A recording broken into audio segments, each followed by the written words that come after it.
మీ దగ్గర డబ్బులు లేవని కేసీఆర్ మీకు సగం ఏదైతే 2 బ్యాగులు ఉంటే మీకు సగం బ్యాగ్ పంపించారని కూడా వార్త.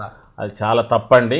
మా దగ్గర డబ్బులు ఉంటే మేము సరిగ్గా నిజంగా చెప్పాలంటే మేము ఒక 20 కోట్లు పెట్టగలిగి ఉంటే ఇంకా ఆ రోజు నాటికి మేము 500 రూపాయలు ఇచ్చినాం కదా ఓటుకు 1500 కానీ 2000 కానీ ఇచ్చినట్టయితే ఖచ్చితంగా కాంగ్రెస్ గెలిచేది. సో మీరు ఇట్లా అయితే మరి ఈ రకంగా చూసుకున్నట్టయితే కాంగ్రెస్ పార్టీ సో ఎందుకు రాజగోపాల్ రెడ్డిని టార్గెట్ చేసింది? ఎందుకు కారును ట్రాక్ చేయలేకపోయింది? అట్లేం లేదండి, మేము ఇద్దరిని చేసినాం.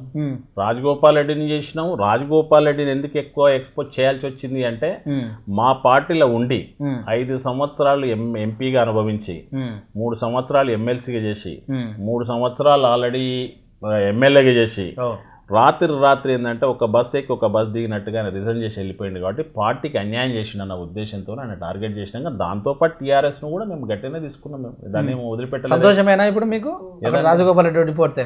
అట్లేం లేదంటే సంతోషం ఎప్పుడు వస్తుంది, మేము గెలిచినప్పుడు మాకు సంతోషం వస్తుంది. వాళ్ళు ఎవరో పక్కోడు గెలిచి వాడు ఇక వాళ్ళు ఒకటి వినండి, వాళ్ళు కొట్టుకున్నారు. డబ్బులు ఉన్నాయి, నీ దగ్గర ఎంత నా దగ్గర ఎంత, నువ్వెంత పెడతావు నేను ఎంత పెడతామని చేసిండ్రు. ఇవాళ ఒక సర్పంచ్కి కాంగ్రెస్ వాళ్ళు టీఆర్ఎస్ వాళ్ళు 10 లక్షలు ఇస్తే ఈయన 15 లక్షలు ఇచ్చిండు. ఆయన 15 లక్షలు ఇస్తే ఈయన 20 లక్షలు ఇచ్చిండు. సర్పంచ్లకు, ఎంపీటీసీలకు, జడ్పీటీసీలకు ఈ రకంగా వాళ్ళు ఒకరికొకరు బలాబలాలు చూపించుకోరు. కాబట్టి వాళ్ళు సంతోషపడాలి, ఒకరు బాధపడాలి, వాళ్ళు పడతారు. మాకెందుకండి, మాకు వాళ్ళు మా పార్టీ గెలిచినాడు ఖచ్చితంగా మేము సంతోషపడాలి. చలమల కృష్ణారెడ్డికి ఇచ్చుంటే వారు ట్రయాంగిల్ అయ్యేదని కూడా వారు తినబడదు, నిజమేనా? ఇంకా అదైతే నిజమే. అది దాన్ని నేను కూడా 100% ఏకీవిస్తాను. కొంచెం మాకు ఇచ్చి ఉంటే ఏమవునంటే కొంచెం మేము కూడా గట్టిగానే చేసేవాళ్ళని ట్రయాంగిల్ పోటీ అయితే ఉండేది. అంతవరకు నేను కూడా ఒప్పుకుంటాను. కొంచెం ఎక్స్పీరియన్స్ వచ్చినట్టే ఎలక్షన్లో కొంచెం ఏంటండి, మేము ఇంతకుముందు కూడా ఎక్స్పీరియన్స్ ఉంది. దానికి తోడు ఇంకా కొంచెం ఎందుకు ఎప్పుడైనా ఉంది ఎక్స్పీరియన్స్ లేదు. అంటే ఉప ఎన్నికలలో ప్రతి దగ్గరికి మళ్ళీ ఎన్నికల ముందు మీకు ఒక ఎక్సర్సైజ్ లాగా అనుకోవచ్చా? కాకుంటే ఏంటంటే ఎక్స్పీరియన్స్ అంటే ఏంటంటే బై ఎలక్షన్స్ వస్తే గింత డబ్బు ఖర్చు పెడతారా, గింత ఉంటుందా అనేది మాత్రం ఎక్స్పీరియన్స్ వచ్చింది.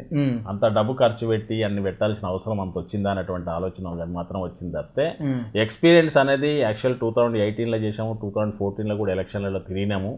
కాకుండా కండవ కప్పుకొని తిరగలేదు. కానీ పార్టీకి మాత్రం ఎప్పటికైనా కాంగ్రెస్ పార్టీ విధేయుండే. కాంగ్రెస్ పార్టీ అంటేనే ప్రాణం.